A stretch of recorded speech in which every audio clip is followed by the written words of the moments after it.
Abend. Guten Abend. How are you? Well, I'm good. How are you? I'm fine. I'm fine. Yeah, although we have a more or less serious topic. Yeah. Echo. The fact that Dave is beating my team right now. Do you have the echo, Stunty? Nope. I hear you normally. No No, problem. we have a terrible echo. Do you have my channel open?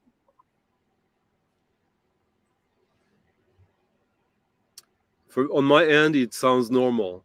Someone in the gallery tell us how it sounds on your end. Yeah, so now I think I fixed it. Yeah. Okay. Okay. Sorry.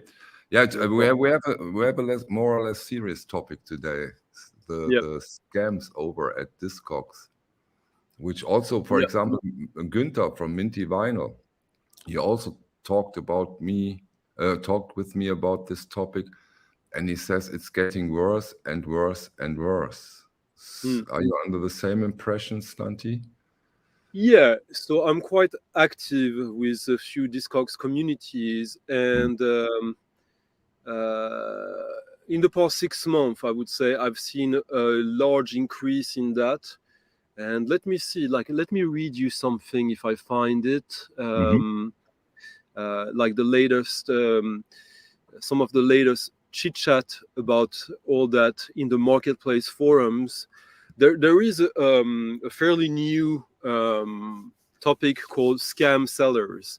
And today I was talking about some of the issues I've been having recently. And I must say that around me, in the private buyers club I'm part of, people are losing confidence in Discogs massively due to the nature of my wants. I can't do without Discogs. But considering the change in return policy with PayPal, which they haven't changed on eBay, which eBay owns, PayPal owns eBay, so it's normal that they give an advantage to eBay. And the insane inflation of scammers, even if I don't personally have the solution, I think that Discogs needs to find something to help prevent that more effectively. I don't have the solution myself, and there may be none. And I go on, and then I have other people saying the same thing. Regarding Discogs in action, I'm seeing sales history going back at least 3 months, and the fake sellers have exploded in that time with no noticeable reaction, or so it seems, blah, blah, blah. So basically, there's a lot of people who are noticing that. And we don't know if it's a lot of people who are the scammers, or if it's just one person or a few persons. It's possible. Everything is possible, because there's 2 types of scammers. But well, now we're already deep into the topic, so maybe Why not? Yeah, okay, come on, let's stick with it. This is the topic of our today's stream. And yesterday, that is why we did it so fast. Yesterday, two people we know got scammed. One, if you think about it, obvious in a way. And that is something we would like to do in this video too, that we talk about, give recommendations, how you can tell, oh, come on, no, this guy is not legit. And a very, very experienced user who uses Discogs since years, almost from the beginning, and knows it quite well. And that's you, Stunty. That was so funny, because we were having a discussion about all that. And I was explaining how Discogs, if you know what you're doing, you're pretty much safe. And like this morning, I realized that the purchase I made the day before was a scam. But then I know why it happened. So I can only hate myself or make fun of myself in that regard. But before that, let's maybe remind, let's be real. What is Discogs? Discogs is an open source database. It's cataloging existing records and existing pressings. It started in 2001. It started in 2000, and in 2001 it went public. And then you, me, everyone contributed to building the database. And the people who were hosting it, paying for the servers and all that, in 2006, they opened a marketplace, which is basically them thinking we need to find a way to sustain this by creating income. The income is a fee on the sales from private sellers. Originally, it was like Discogs. It was not really any pros, no shops, no dealers. It was you and very me. few, Originally, very few. Yeah, very few. Yeah, it was a very different. And the fee is, maybe that's also interesting for those of you who don't know, the fee is 8%, I think. They have to pay 8% of the turnover, excluding back then in 2006, it was 4%.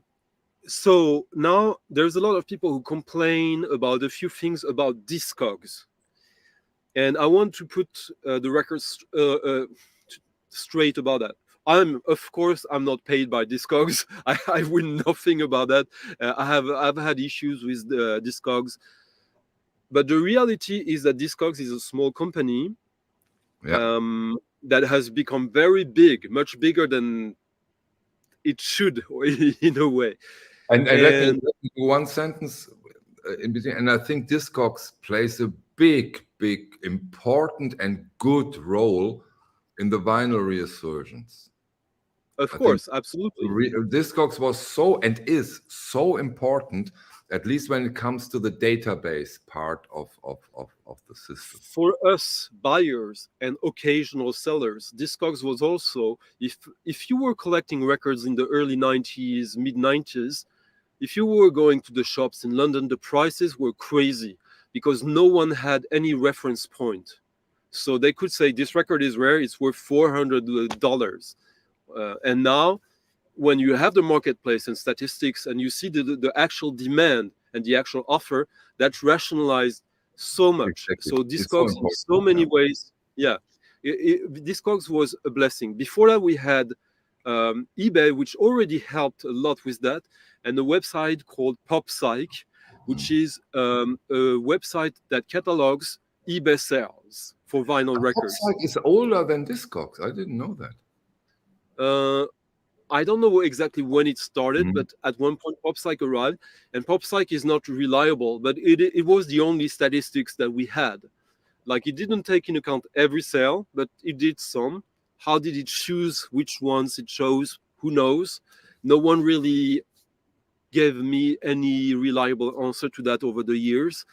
But basically, you would go on PopPsych, you would type a record, and you would see a few or many recorded sales, and you would see for how much it went, and you would see how many bids. It wouldn't tell you. It's almost like a screen capture, so you couldn't go into the details how many people actually bid, if it was 13 bids and if it was only 2 people going into a bidding war, which is very interesting to know, so you know how many people are actually after that.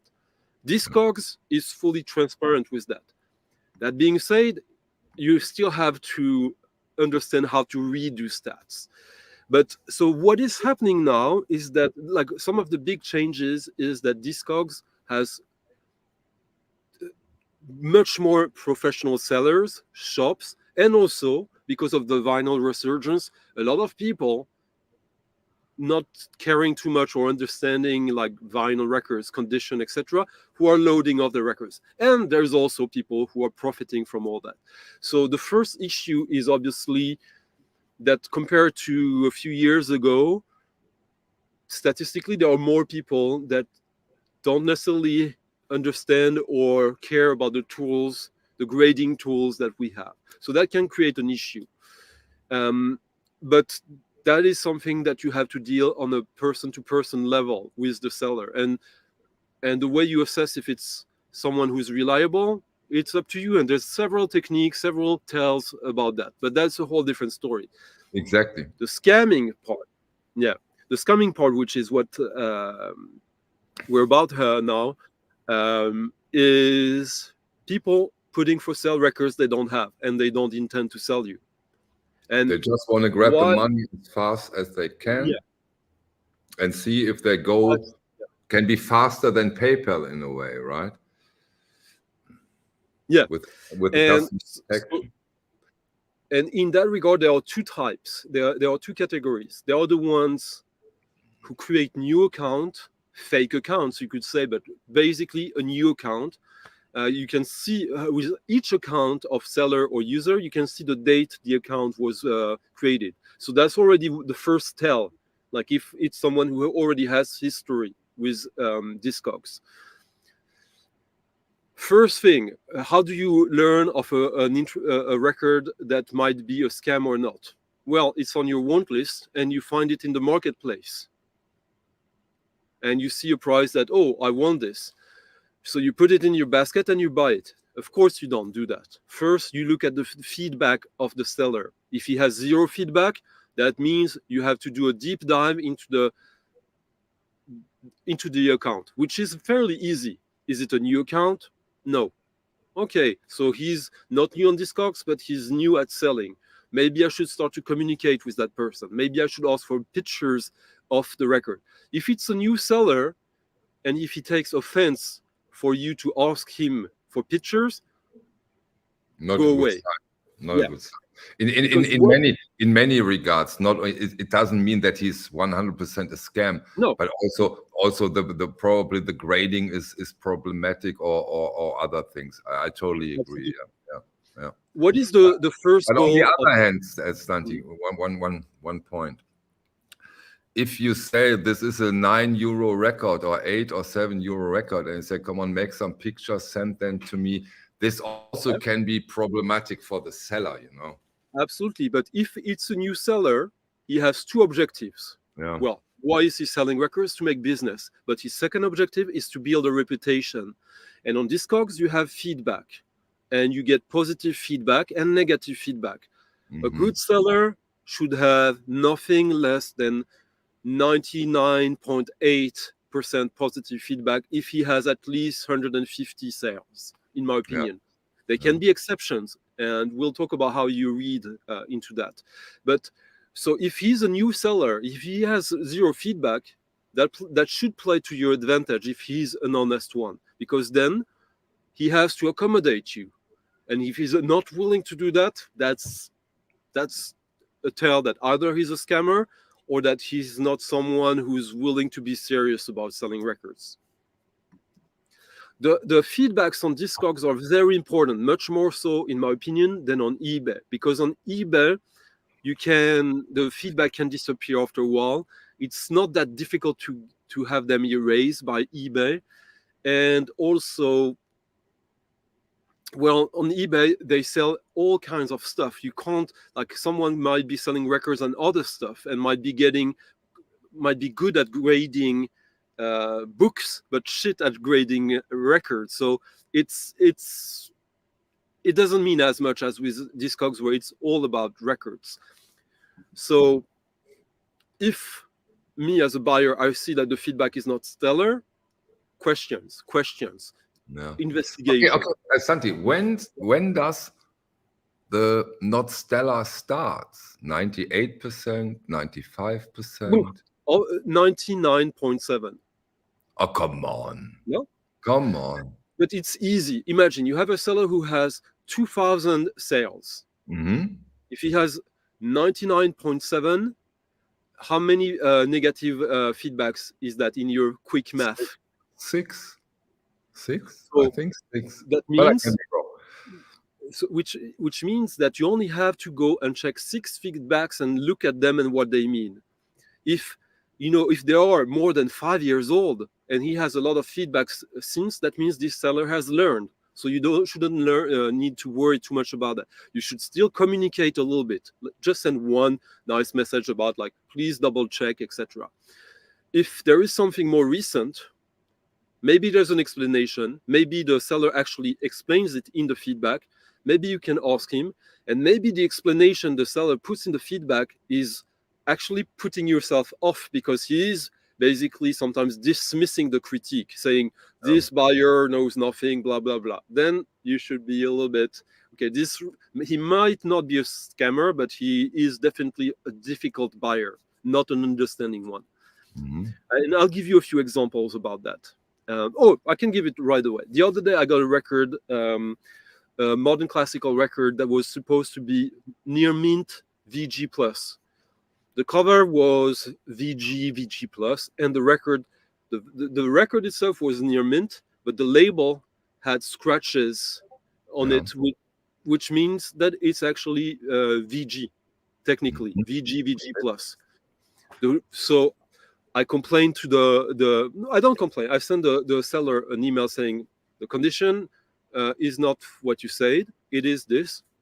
The seller, who is Italian, and I saw that he had 6 negative feedbacks and 33 neutral, which tells you a lot about how you should talk with that seller when you start to engage. Then I saw that he will. Excuse me, but then you hurt your own rules. If he had that many neutral and negative, he couldn't be by 99.8. No, he was at 99.8 actually, literally, because the neutral don't affect it. Okay, yeah. They don't affect the rating. Okay, you're right. Sorry. Yeah. Okay. And yes, but it was a record I wanted. There was only one cheap copy of it, and if you like, I'm happy honestly with the record I got for the price I paid. And basically, he just asked me, send me a picture. I did, and he offered me like 33% off the record. And I said, yeah, okay, of course. So this is when there's a happy solution. Actually, I'm happy with that. A little break, because it's a great question from Ricefield Records, which in my opinion, the answer is showing one of the big problems Discogs has, but I understand why it is this way. How many photos does Discogs allow for a seller to use in a listing? None. Actually, 0. As many as he wants. No, come on. And when you set up your record, you have I'm just telling you about the future.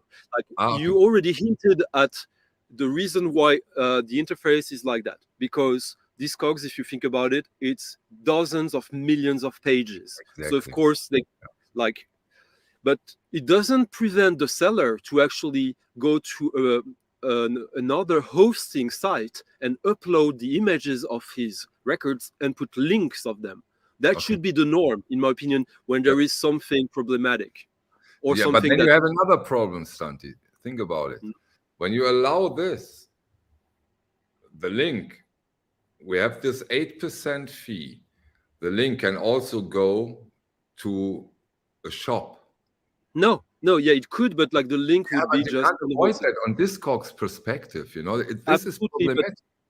Yeah, but Discog already allows you to communicate with each other without any restriction. So, and people say that they actually monitor that. Bullshit. There's no way they can monitor that. If you want to bypass Discogs for your purchase or sell, it's easy. How often have I bought a record and I said, come on, I buy 10 records, do something. Yeah. In general, you get one answer. Okay, I'll give you 8%, but we do the deal off Discogs, but outside of Discogs. Which means that the seller is not giving you anything. He's just He's just not giving to Discogs. Which you might think what you want about that, but so the analogy I wanted to make earlier about the people who think that Discogs is problematic, just imagine if you wanted to buy a refrigerator and you went to the classifieds in your newspaper. You understand what I'm talking about, right? Then you get the refrigerator and it's not up to what you expected, to the description. Would you complain to the magazine, to the newspaper, or to the seller? Do you think that the newspaper has any responsibility in the fact that you didn't get what you wanted? No. And this is a very good analogy. But because that's what Discogs is. It's a classified page. Exactly. And a database. And you are so right, but you feel differently. You are going to Discogs. You're going to Discogs. You're going to a virtual record superstore. Which is a creation in your head. Maybe. Of course. Agree. Yeah. Agree. I agree. Yeah. Mm. I totally agree. So when you already eliminate the emotion aspect of like, there are problems on this platform. The problems are not necessarily on the platform. The problems are with two things. They are with human beings and with PayPal. But if we go back to... Don't make it too Stunty. Don't make it too easy on Discogs. In a way, they have the responsibility, and I think they do. I don't think they neglect that responsibility, but they should help us to avoid those things. And I think they can and they should improve concerning those scams and concerning this terrible, sometimes really terrible grading. The thing is that I don't think like the perfect model that Discogs is for collectors doesn't allow more control, in my opinion. If they insert more control in that, that destroys what makes Discogs so useful, in my opinion. I don't agree, because I can imagine and I think that it would help the marketplace. And we are talking here the marketplace, not the database. The database is fantastic. That they should make it more difficult to become a Discogs seller. Just more difficult. That's the obvious solution. I've been thinking a lot about that, and I don't think it can work, because the beauty of it is that there's like dozens of thousands of sellers on Discogs, and it serves the more there are, the more it is an advantage to us collectors, buyers. And by making it difficult to enter, I remember the days. Price, Stunty? To what price? The price is, but the price is caution, and that's what we're going to talk about now. Because, like, you might disagree with me that we should let the system be like it is right now.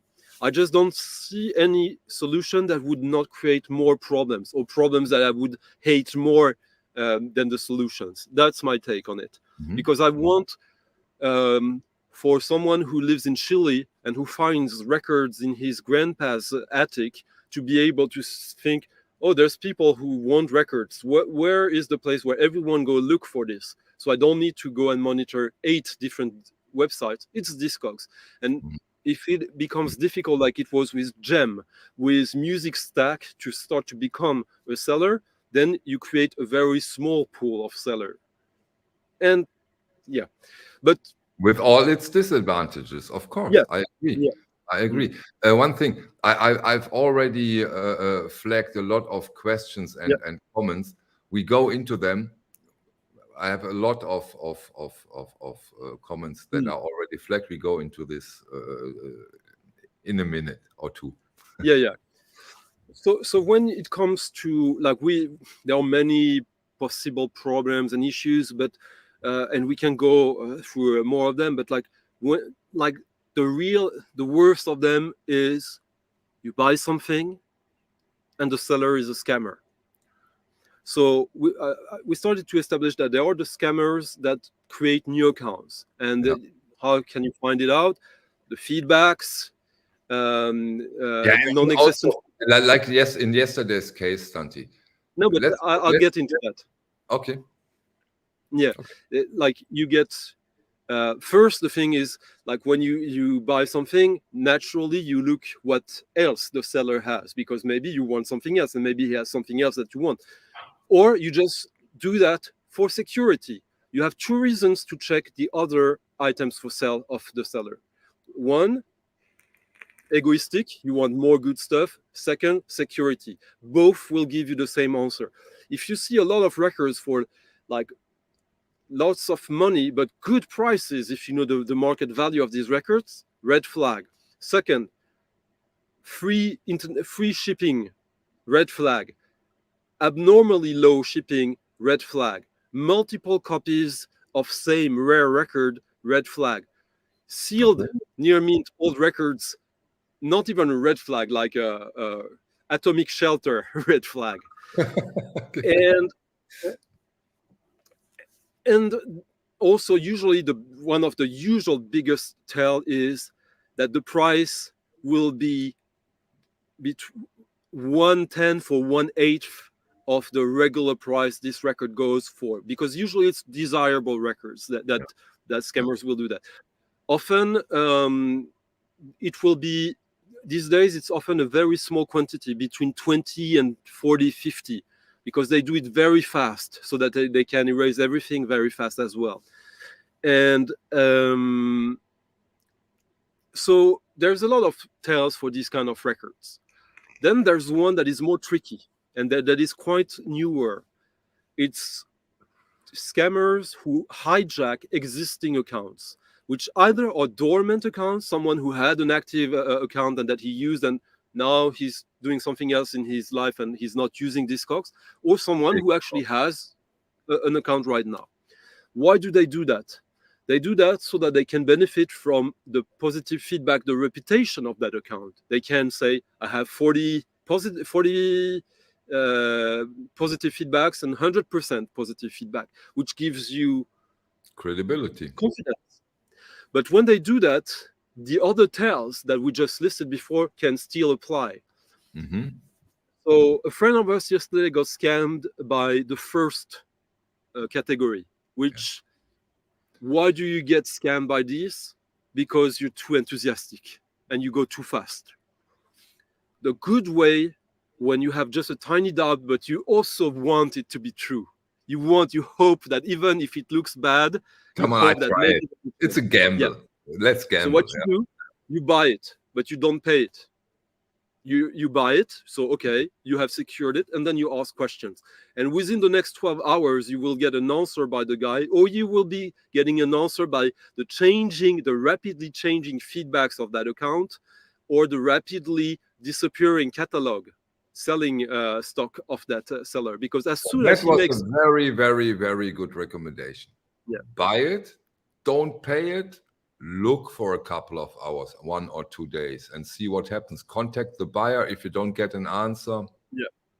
Yeah, very good. And often the answer will come from other buyers, because if you're falling for it, maybe it's because he's good, so maybe other will fall for it. And if you look the next day or the next 6 hours, like his feedback again, there's a good chance that some people will have left feedbacks to say scammer alert. Yeah. There are also forums on Discogs, on the marketplace forum, but you have to look for it. So, and usually you realize that beforehand. Yeah. There are a few traditions with Discogs sellers and sellers around the world. Like usually we trust Japanese sellers for some reason, for history, tradition, etc. Yesterday I got scammed by a Japanese seller that had 40 positive feedbacks as a seller, and 4 feedbacks as a buyer, 2 positive and 2 negatives from way back. It happens, which brings to, like, we're backpedaling a little bit, negative feedbacks. If it's old feedbacks that are negative, again, we explained that, the learning curve. Some negative feedbacks can also be explained in the comments that the seller leave to the feedback. That if maybe you look at the feedback of the person who left the negative feedback, sometimes it can reassure you, and sometimes it's actually fair. So my Japanese seller with 40 positive feedback, and who I asked before buying, will you do this for me? Answered within the 30 minutes, yes, absolutely, I can do that. The same thing had happened a month ago to me, and it went fine, like very responsive. So I was already like in a mindset, a Japanese seller, responding. And the good etiquette on Discogs is indeed to pay as soon as you click on buy. Yeah. But if you have a few reasons to be careful, remember that most sellers will specify in their selling conditions, payment must be made within that many days. After that many days, if payment is not received, the sale is cancelled, which results it's in you as a buyer, by the way, a bad Yeah. review automatically. Yeah. Which honestly you should never fear a bad review as a buyer, for two reasons. First, if you get a bad review because you didn't fulfill a purchase, because whatever reason you have in life, the next time you want to buy something and you're ready to give money to that person, why would he refuse? At worst, he gives you a negative feedback, but he doesn't lose anything. He just cancels the sale, and Discogs doesn't ask him for anything after that. So there's no reason to fear that apart from etiquette. So, which means that the buyer still has a lot of power over the seller, because having a negative feedback for a seller on Discogs is much more detrimental than it is when you are a buyer, or it can be, and it should be. And also, if you've worded your feedback correctly, no insults, no emotion, of course, and if your feedback is honest, they can't take it away.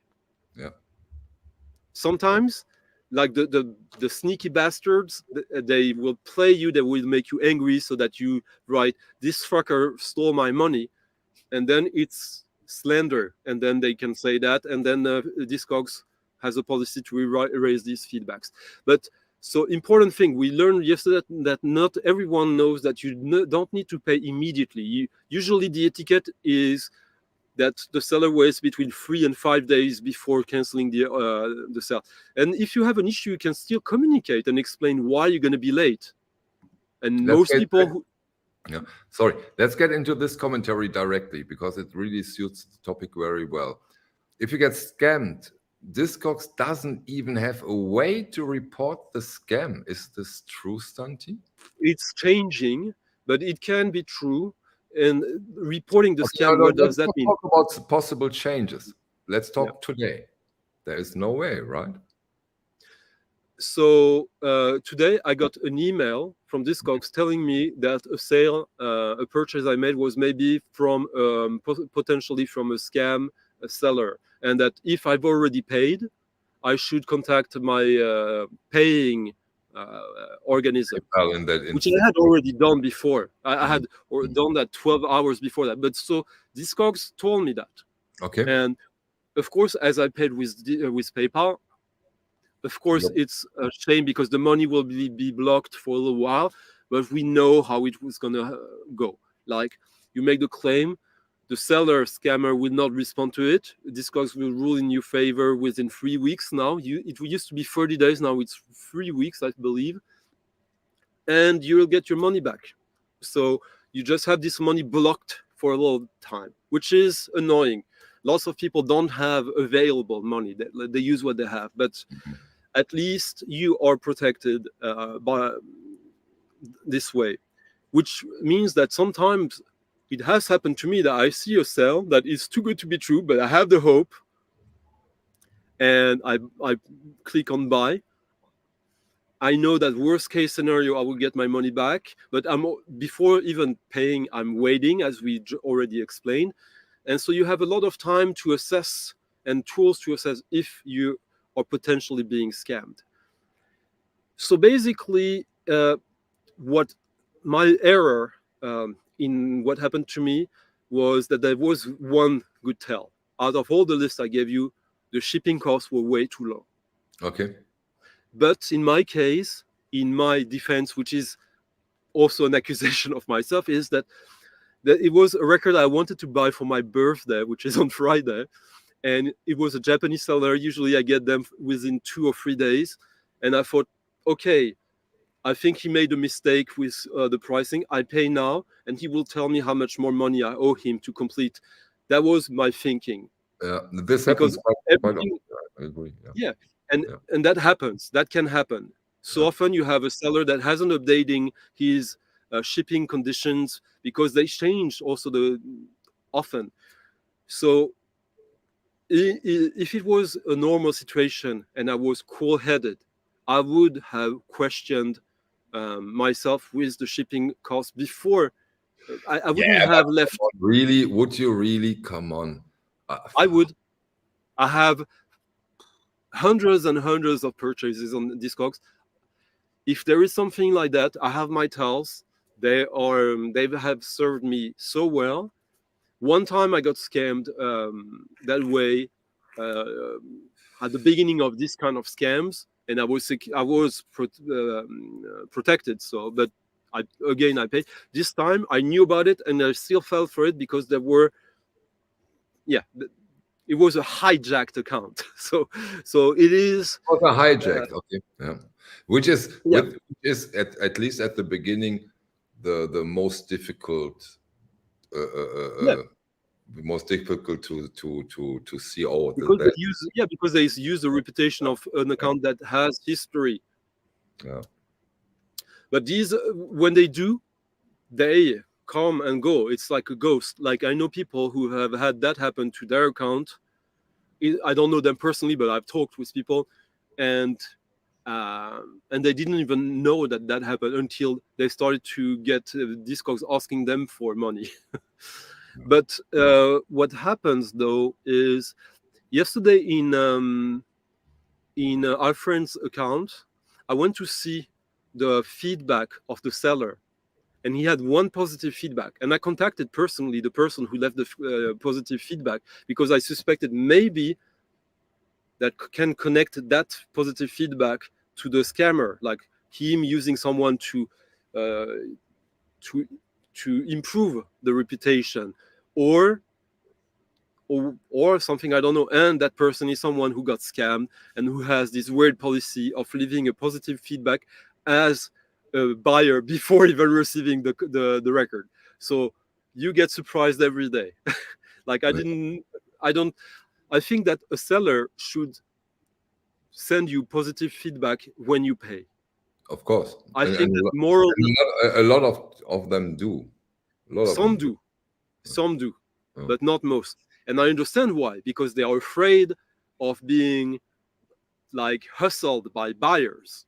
They don't want to have someone who comes and they say, oh, my record didn't arrive, my record is in bad condition, please give me my money back, give me a discount, blah, blah, blah.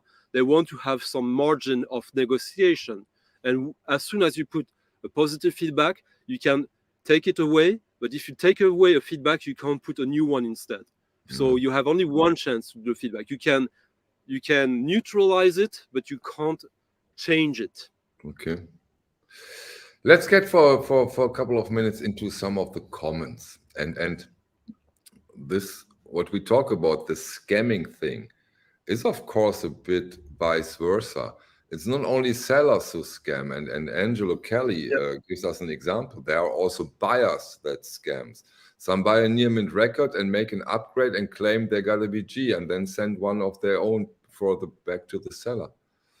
Yeah, what can a seller do in this case? Almost nothing. Imagine. Well, firstly, I know sellers who are so paranoid that they gave this ID to their buyers. Okay. You can imagine how that can happen, because we've all met some of these grumpy sellers who are paranoid about everything and who are afraid of not selling their records to the right price, which is the highest possible. There are horrible sellers that might be honest, but are still horrible. And they can exist everywhere, in shops and eBay and Discogs, everywhere. But of course, there are buyers who can do that. But again, this is not Discogs' problem. This is a human problem between two. Exactly. We're talking marketplace. We're talking people. We are talking a lot of people, and hence a lot of problems. What do you think, Stunty, is more trustworthy? The more trustworthy side, eBay or Discogs? So as eBay is owned, okay, the little history lesson.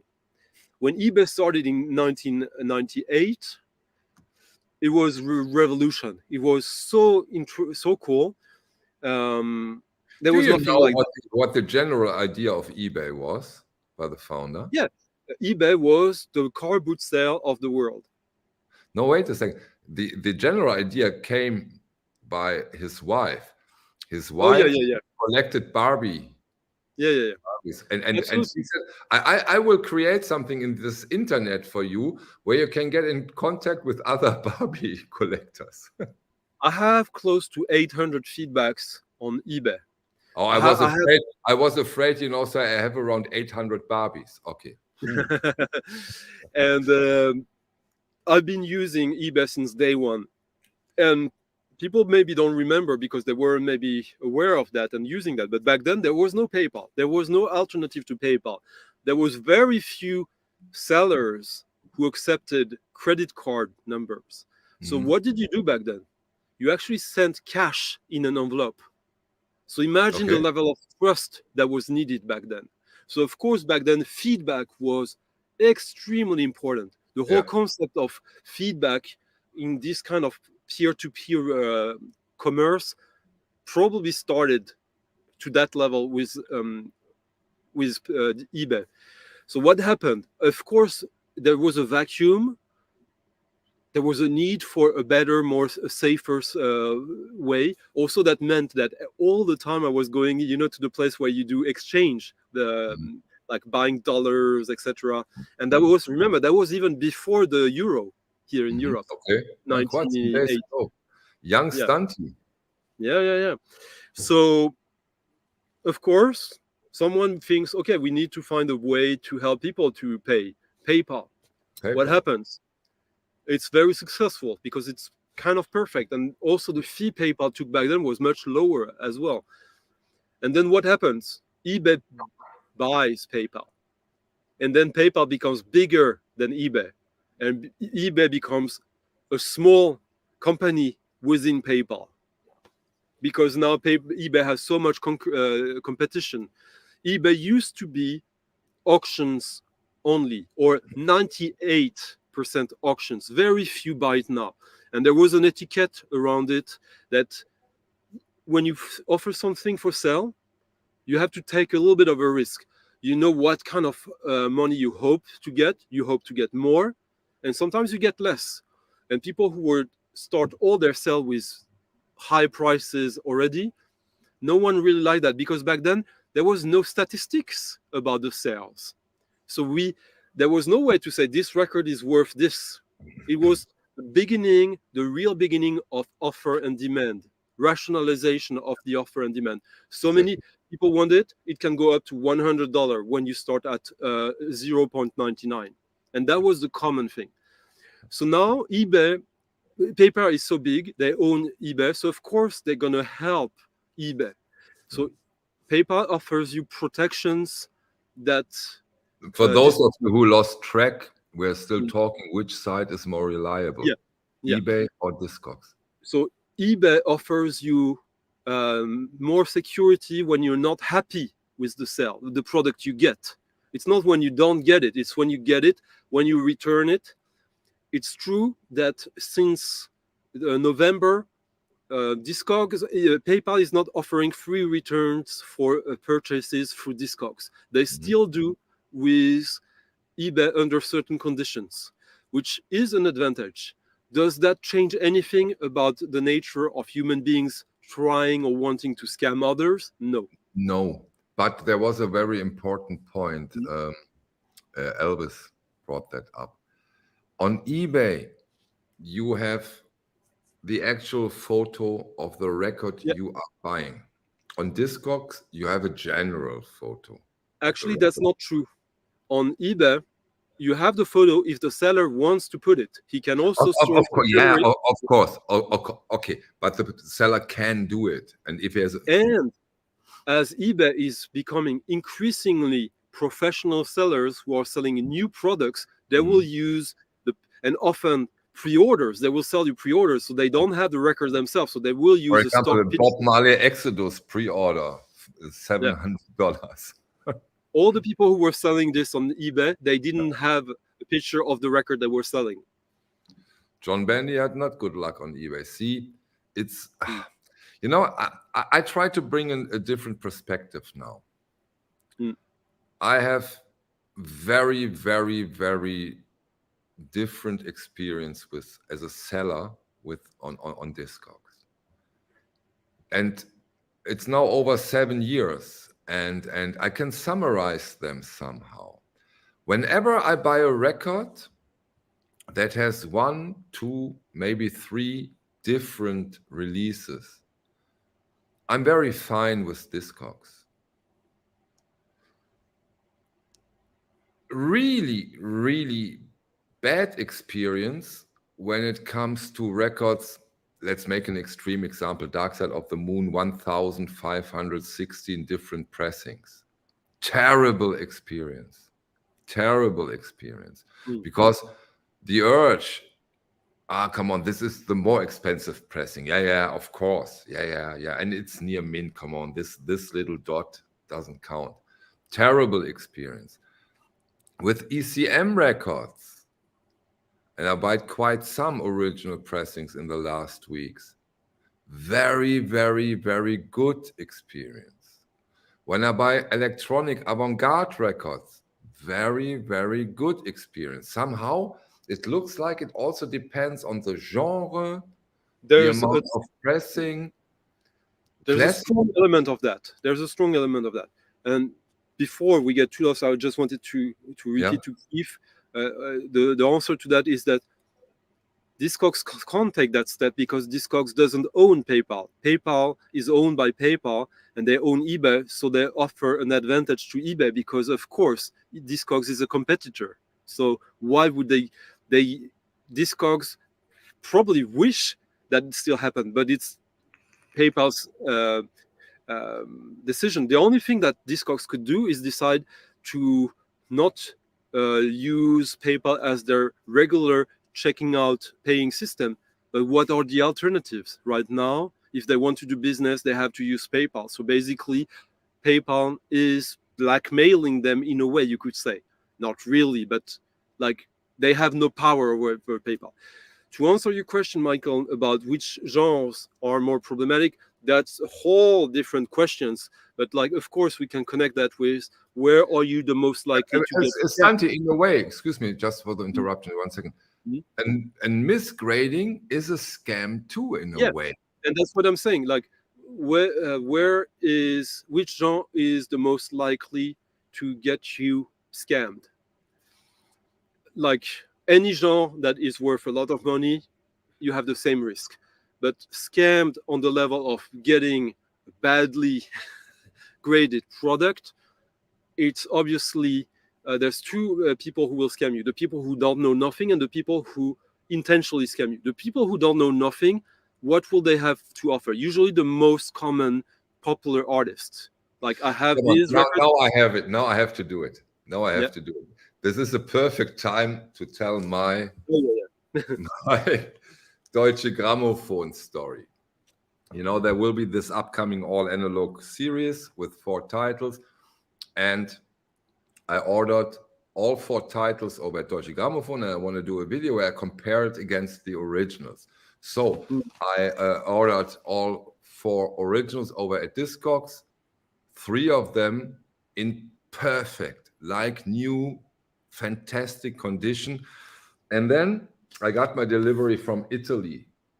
This is a 1976 release. I opened it up. It even was originally sealed, which wasn't mentioned.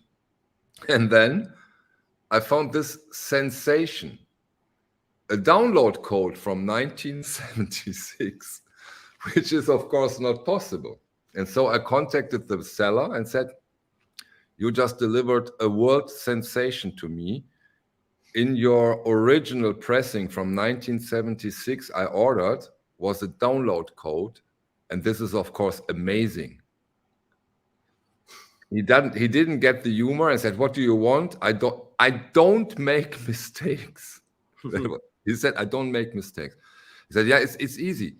Just click on the link of the record I bought from you, and then you see I ordered the 1976 release. And he didn't say, yeah, but this is the record.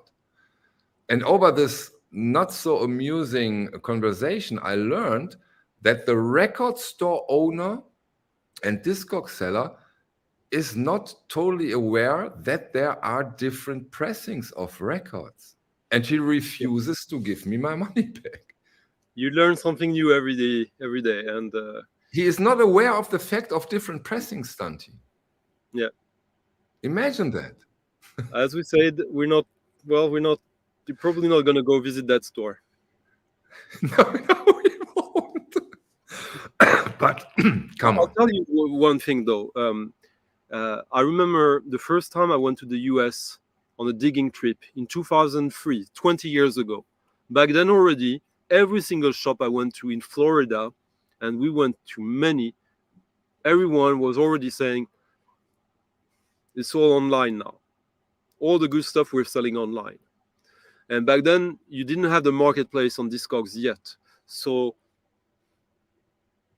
when I think about, when I have this idea now that everything now is online, there's no good deals, etc. We were already saying that 20 years ago, but it has become even worse, so that we forget that, oh, actually we had it pretty good back then, even if we thought it was already starting to become too transparent, too much information. There were two questions, like the one I don't remember. Well, I forget, but yeah, that one was interesting. They used to have one, and they took it away because it was used and abused and abused and abused, and it created nightmare. Yeah. That's one. That's also. I remember there was an MMORPG. It was amazing because every gamer could create his own landscape, and at the end, you only had penises. Everywhere penises. This is the same with these buttons. Yeah. But ideally, that's the beauty of Discogs, is that Discogs has no competition, in the sense they are the only database that aspires to be complete.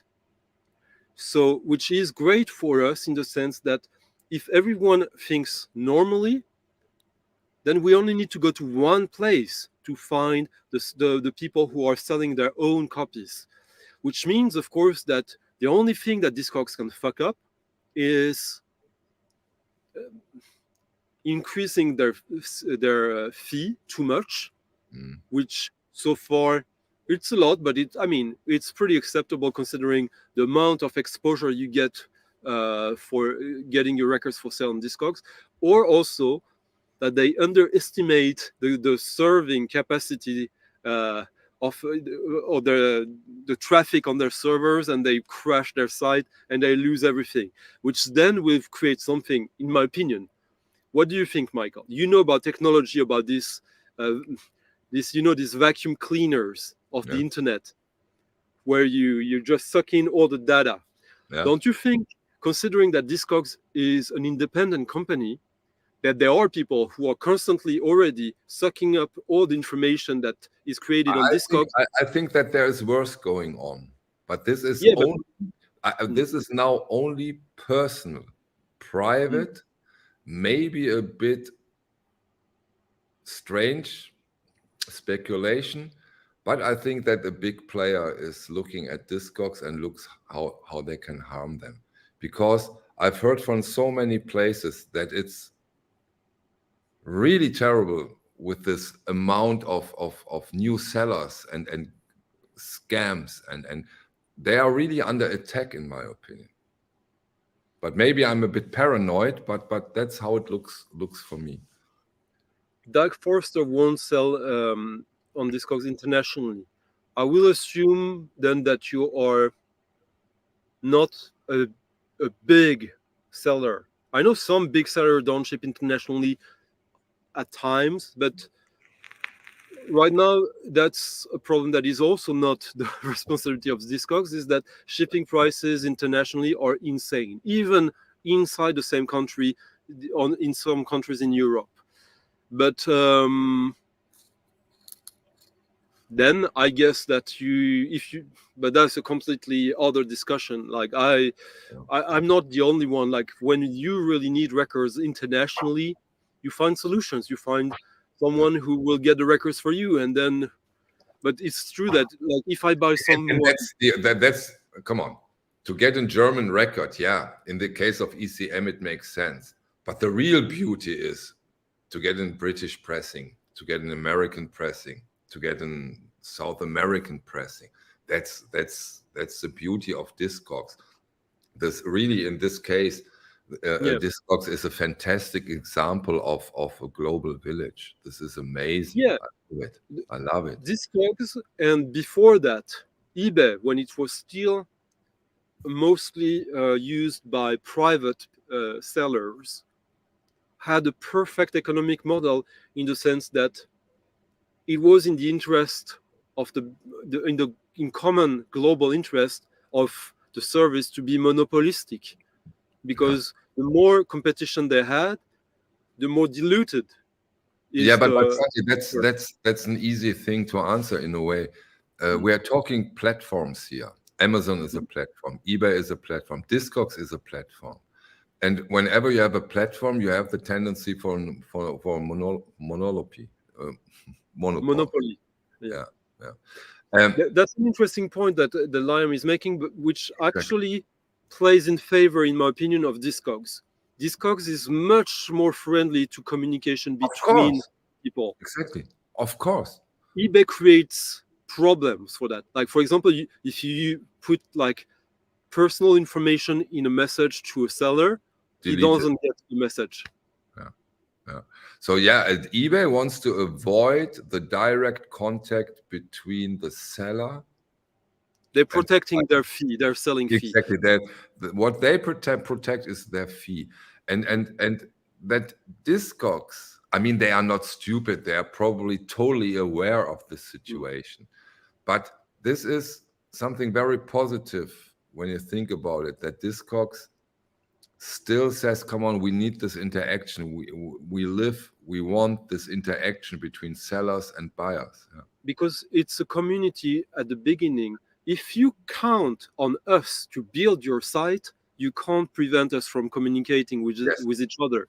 I mean, you could say the marketplace is a different thing, but then the people who helped build it and who use it as sellers, they would feel a bit cheated.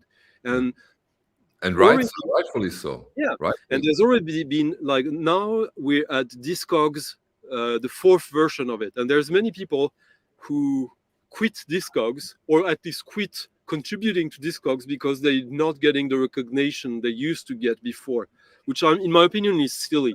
It's a weird ego thing, but it is what it is. At least they still allow you to fully communicate without any any restrictions. So what is NAS disk? You know this? I don't know. Me neither. Unless you have to.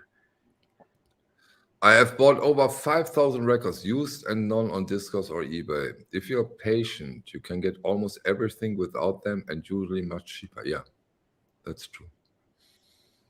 It depends what you're looking for. There are things that, like, when it's just, there are so many micro private pressings that are from very exotic countries. When I say exotic, far away from the Western world.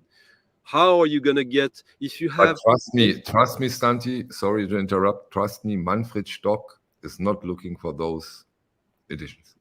I promise. Exactly. And I'll give you a cultural example. I remember back then in the mid-90s how it was, when me and other people I knew, like-minded, we had want lists.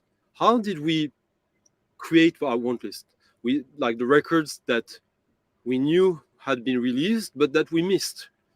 And finding the information when there's no Discogs, it was much more difficult. And realizing that this record is 500 copies, it came out 4 years ago in London, I missed my chance. I have a list of 100 records. If by the end of my life, I have managed to get 15% of these 100 records, I will be happy. Okay. Now that we have Discogs, if I don't manage... It doesn't mean that when you have reached this 15% that you are going to die, right? That doesn't mean that. No, but the big difference is that now, thanks to eBay and Discogs, if you have the same list and by the end of your life you haven't gotten 85% of these records, then that means you weren't serious about getting them. But there will still be 15. Like, there's always things that are so difficult because of location, time, etc. In my opinion. Nastic is a platform where you can buy or bid for records. It's small, but I think it can grow. I will look into it. There's a lot of platforms that have come and gone, that grow, that have a potential. The thing with Discogs is that Discogs is comprehensive. There was a website, I don't remember the name, a few years ago, that actually did what I was talking about, that basically sucked all the information of Discogs and tried to replicate it. It didn't go that well. But imagine if Discogs crash and someone has it all prepared and all ready to go with much more secure servers and etc., backed by a bigger company. I mean, I'm sure that someone has prepared that eventuality. Still, the data diggers, of course, they have. It's not that. Of course. The one thing, though, that he would say, if you contributed to the database 5 years ago, and your contribution was like number 12 million, 6 months later, you would be million 13.5. Now you do a contribution today, 6 weeks later, it's like 1.5 million more since then, because the amount, the numbers of new entries is constantly increasing. Still? Oh yeah, by like much more. Really? Yeah. That's amazing. That's amazing. I remember when we hit 10 million. Yeah. 10 million was less than 6 years ago. Yeah. Look at now we're at something like 24 million. Okay. Wow. And the website was launched 2000. Damn, we still have so many records to buy. 24 million. I need a bigger house. And the very first record entered on Discogs. Okay. I have it here somewhere. It's that would be awesome.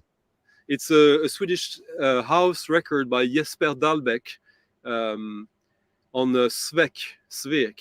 That was record number 1 at Discogs? Number 1. And why? Because Kevin Levanovsky, who created the site, he was a fan of that kind of music. So he entered his collection. Okay.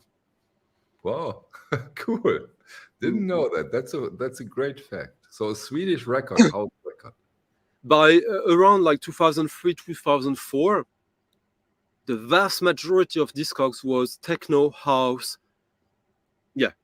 And when you were entering jazz, avant-garde, you were in the less than 5% of the users of Discogs. That has changed now. The users of techno and house are still there, but now everyone else has joined the party. Okay, Stunty, let's wrap it up. Yeah. Avoiding scams, telling scams, too low prices, too low shipping rates, bad ratings, bad reviews, absence of ratings also. Absence of ratings. Completely new account, careful. You don't get answers to questions. Or you get also, if he's really good, something I forgot to say. Because it's a community Discogs, you will get a good scammer will also give you exactly the answer you want. Yeah, but if this is the true answer, what shall you do?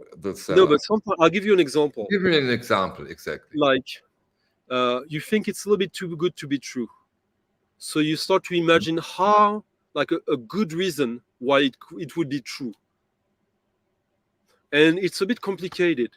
So in the question you send to the seller, you kind of give away the answer you're looking for. The theory in your mind that could work. Yeah, basically, my dad is sick. I need the money right now. You got it right.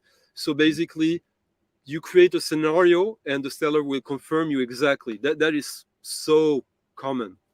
So, but I think the most impressive recommendation you gave tonight was time. Take your time. No. Buy and take your time before paying. Exactly. See, come on. I don't want to lose the opportunity. If there is one, I buy it, and then I watch what happens to the account. Yeah. That's a great advice, in my opinion.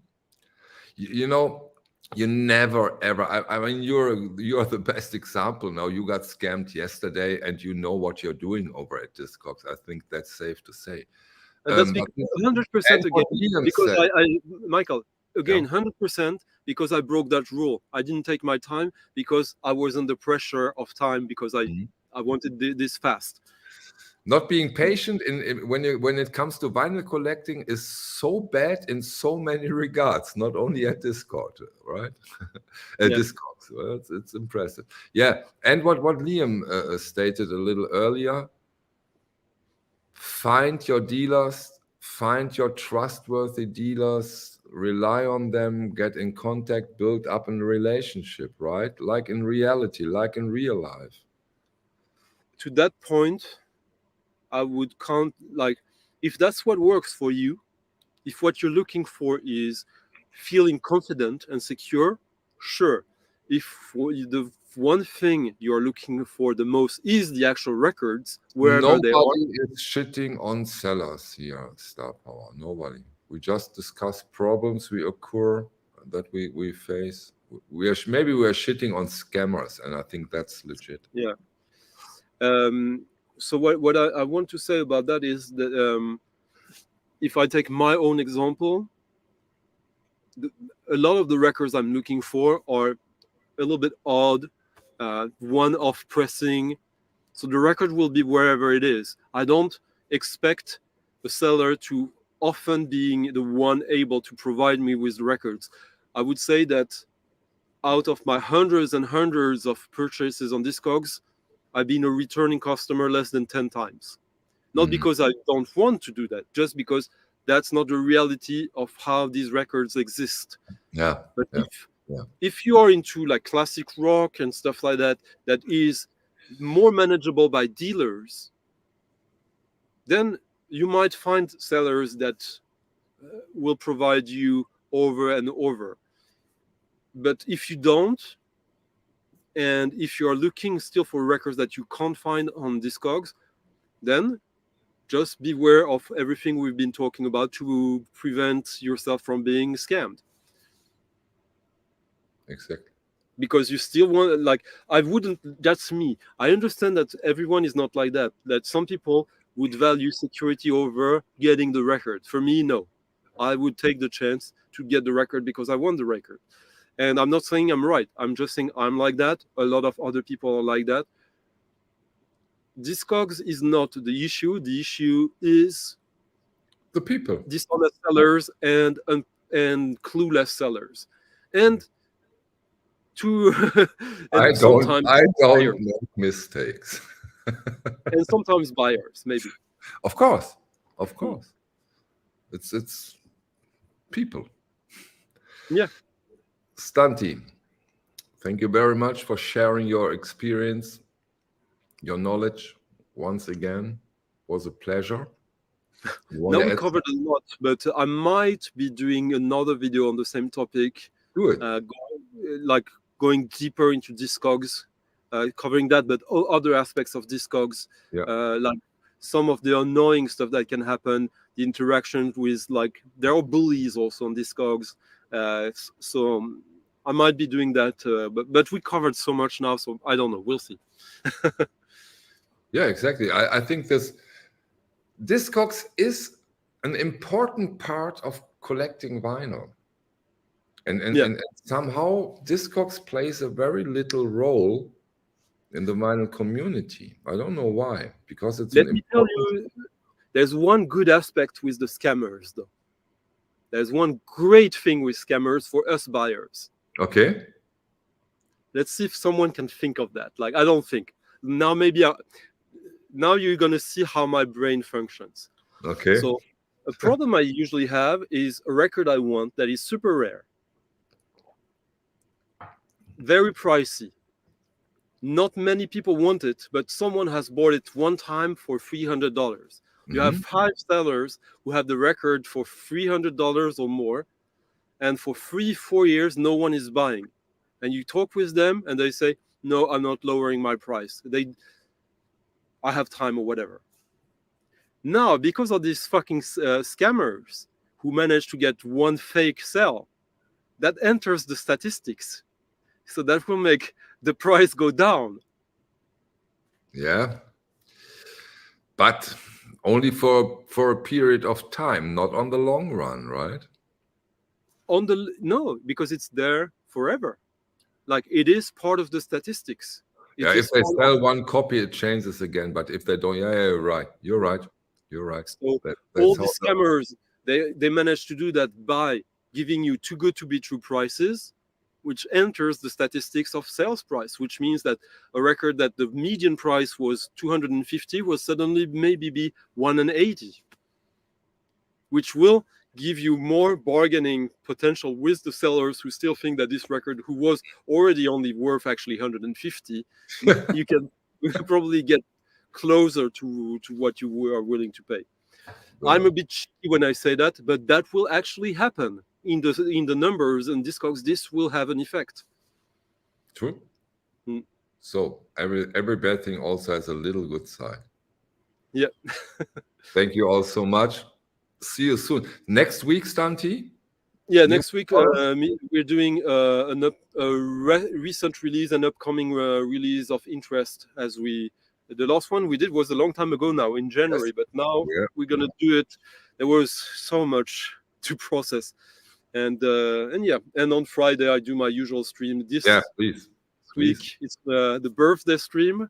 If you guys want to come and join the party, we will come on screen and sing you a song. The OBC joins you and sings you a song. Yeah, I hope, guys. Also, if I hope that we covered most. We didn't read all the questions. There were a lot of messages. Yeah. If you have something you feel that we could give you an interesting answer and we forget or we didn't see, please write a comment and we will answer that if we can. Exactly. Thank you. Bye-bye. Bye-bye.